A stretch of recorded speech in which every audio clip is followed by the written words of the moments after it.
How much protein should you be eating in a day? I'll keep it very simple. You should be eating roughly 1 gram of protein per pound of your body weight per day. This is very general math. For nutritional advice, speak to a local professional in your area. I'm not guaranteeing results based on this video or any other video that I make. Depending on your activity level, this could vary greatly. Protein is not just for bodybuilders, it's essential for everybody. If you're reading articles online, always talk with someone who has experience in this area. There are way too many studies out there that can prove both sides of pretty much any story nowadays. Protein is for building muscle, helping you recover, and it also supports a lot of daily functions, especially when it comes to your hormones. So let's talk about how much protein you actually need to be eating so you can hit your goals. Just like the easy math for calories, this is also very nuanced. So depending on your goal, 0.8 to 1.3 grams of protein per day of your body weight is roughly what you want to be intaking. So if you weigh 100 pounds and you're trying to get 1 gram of protein in per day, you should be eating 100 grams of protein. Same thing when it comes to 150 pounds, trying to get in 0.8, you'll be eating, I think it's somewhere around like 125 grams of protein. So very nuanced depending on what your specific goal is.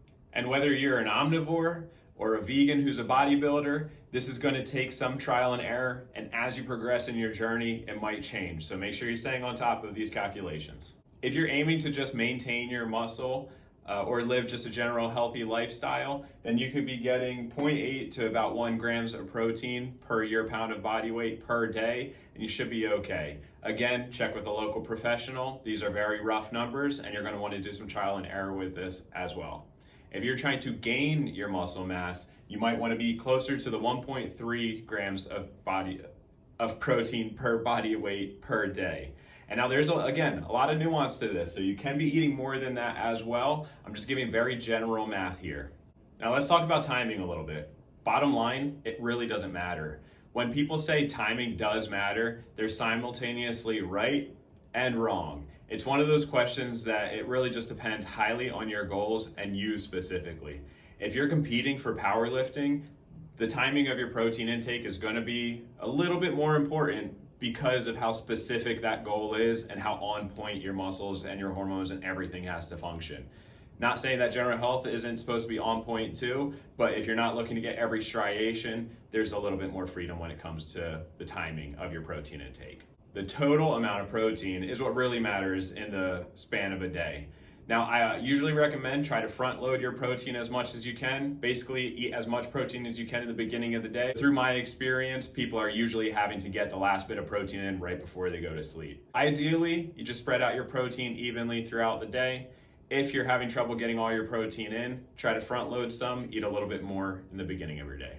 Now, just like with the calories, protein isn't just about quantity, it's about quality as well. So try to go for as clean of proteins as you possibly can. Anything from fish, meats, eggs, beans, tofu, couscous, quinoa, and many other sources.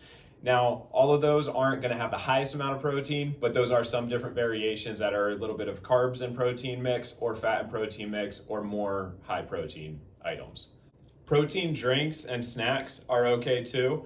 From my experience, that's going to heavily depend on your stomach and your eating habits. Whether you're gluten-free, you have celiac, vegan, or just a sensitive stomach like myself. Bloat is my barometer when it comes to what I can take in as far as protein. Hemp protein is the protein that usually is easiest on my stomach, but it's hard for me to find a high protein hemp protein that isn't also very expensive. Lately, I've been doing level 1 protein from First Form. It's a whey protein, but it is the least bloating that my stomach has had in the past from whey items. Supremely though, it's a sustainable way of eating that you're looking to do. A sustainable, balanced system of eating. That is me trying really hard not to use the word diet. As I mentioned earlier on in the video, your protein intake might change as your journey progresses. So keep assessing your muscle mass increase, whether you're using an in-body scan or another machine to help you find that out, how your energy levels are, how your stomach is feeling, all of those things. You want to make sure you're evaluating things as you go. It's a dynamic process, not a rigid formula. That's why I keep specifying this is general math. That's why tracking your meals is so important. That way, over time, the more you do it, the more ingrained your average day and week of eating habits will become. So it will be a more sustainable effort without exhausting yourself through those efforts. Now, let's get practical.